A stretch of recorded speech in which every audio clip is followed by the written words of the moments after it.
Hi, my name's Link. You're washing cash in clunkers. I happen to have a lot of clunkers and a lot of cash in them.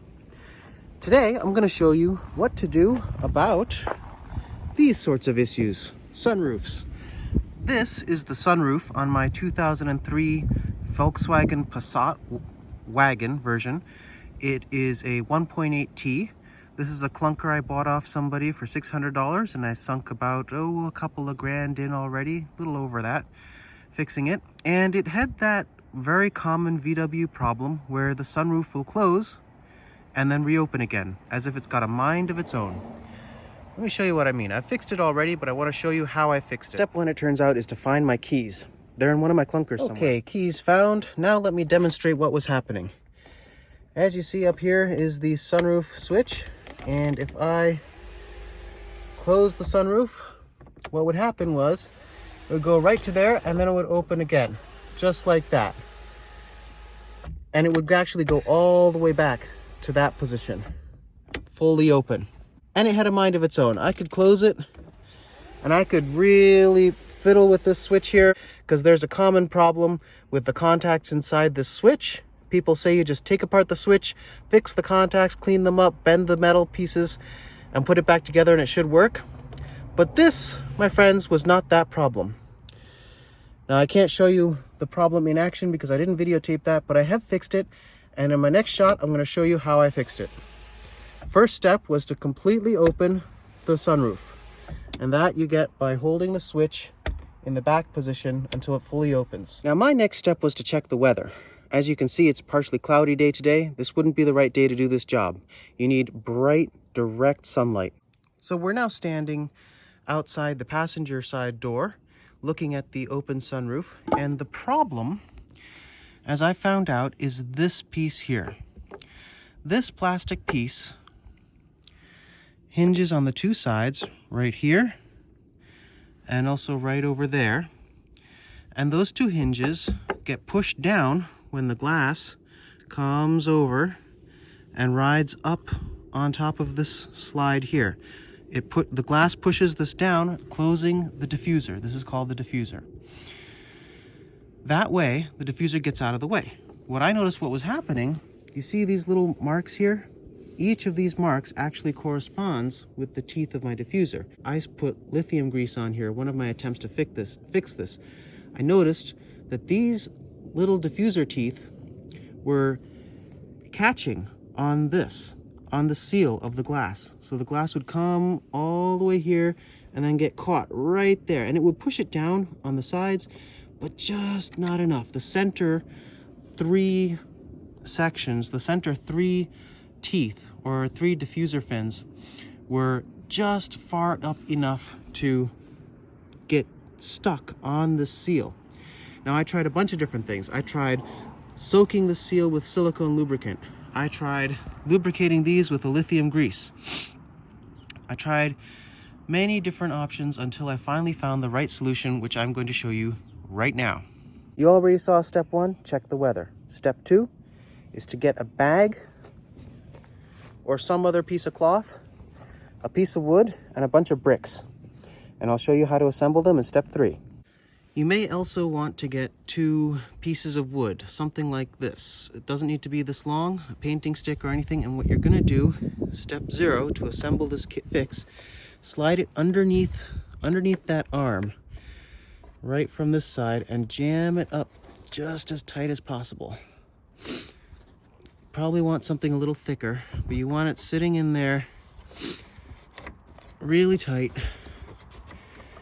And you want it to be thick enough so that it's not gonna move around when you put some weight on this. So yeah, just like that, but you want maybe something a little thicker than this. You want to put it under both sides. Okay, once you've done that, take your bag or other piece of cloth and your piece of wood and use that piece of wood to bridge the gap so you're not putting any weight on the glass. Just like that. And you're not touching the metal on the side, you're just resting on the center piece. On the diffuser, on the center of the diffuser. Now you see the diffuser and the springs in the diffuser arms over there are strong enough to hold up this piece of wood. And And what we're going to do now is put some bricks right here to bend the diffuser down. We're holding it up there and we're gonna flex it down here. So when I did this, 3 bricks was just enough to flex that down. You can see it's just barely down. And I've got that twig in there and it's holding it up on that side. So now what I'm doing is I've got it stuck up there and I'm flexing down the center of the diffuser, and then it's coming back up on this edge. This diffuser is plastic, and what's happened over the years is it has gotten a little soft and kind of bent up like that. So the center is hitting the glass when the glass comes. Even though it's getting pushed down by the glass, it's not getting pushed down far enough. So what we're doing now is we're bending it the other way, just a tiny smidge. And what we need to do is wait for the sun to get this hot for it to relax. Now in my case, I couldn't wait that long. As it is right now, it was starting to rain. So I got the heat gun out and I was very careful not to burn things, but I used the heat gun to heat up the corners of the diffuser here and here. Just these portions that are thin, because they have the most flex. Be careful though, because what you'll see with the heat gun on the high setting, you'll start to get this plastic discolored or start to make the surface a little wrinkly. You don't want to do that. So just be careful with your heat gun, get this piece nice and warm and let it flex down. Once it's flexed down, that's it, problem solved. And here's the proof that that worked.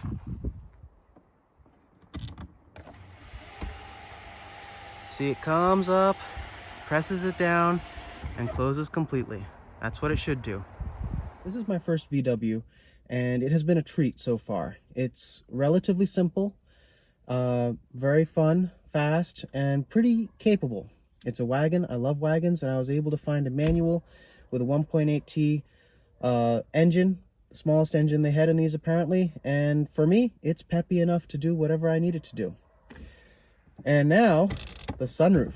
It just works.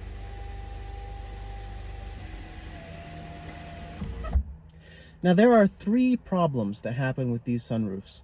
One is the switch, as we discussed, and as you'll find everywhere online. Everybody talks about how you need to take apart the switch, clean the contacts, bend the little contacts so they get back contact with the circuit board, and then put it back together and it'll work again, and it'll stop having a mind of its own. Second problem, which I haven't found written anywhere, and which is why I'm making this video, is the issue of the diffuser catching on the lip of the sunroof seal, as I just showed you. Now you know the solution to that. And the third issue are the sunroof drains. There are 4 drains, one in each corner, one over here, or back there, one back there, one up here, and one over here. And these drains tend to lose their water tightness. Sunroofs, just so you know, are never actually watertight. When the sunroof is closed, it stops, you know, torrential rain from getting in, but water is always going to seep around the seal and into the car, and all sunroofs have a way to deal with that. They have a tray, they collect the water on all 4 corners, they've got drains, and the drains go down through the A pillar and the C pillar usually, and drain out of the car. Apologize for my sniffling, I've got pretty bad spring allergies. The best way to fix those sunroof drains is to take down the headliner, and I did this in this car, and I haven't taken enough pictures. I didn't take any video of it. I apologize for that. I'll try and put a picture here for you to show you what I did. There are in the back some flexible, very soft, rubbery pieces that are designed to break away when the airbag deploys. Over 20 years, this car is a 2003, so yeah, it's 17 years old now. That rubber breakaway piece has broken. That's a solution. So those are the 3 things that can go wrong with these sunroofs, and VWs so far as I've seen, they're really well-engineered cars. They're very complicated in certain things that could be a lot simpler. Just for example, the hood latch mechanism, ridiculously complicated. I fiddled for a whole day trying to get that thing together. But once it's together, it works pretty nice, and it's got some nice features of the thing popping out and etc. These cars work really well as long as they're working. But if a tiny little thing goes wrong, like the diffuser gets a little bit warped in the sun after 17 years of baking in the sun, they don't work at all. So just keep putting cash into clunkers and you'll have nice cars. That's what I do. I enjoy it. Anyhow, nice talking to you. Have a great day and good luck with your sunroof.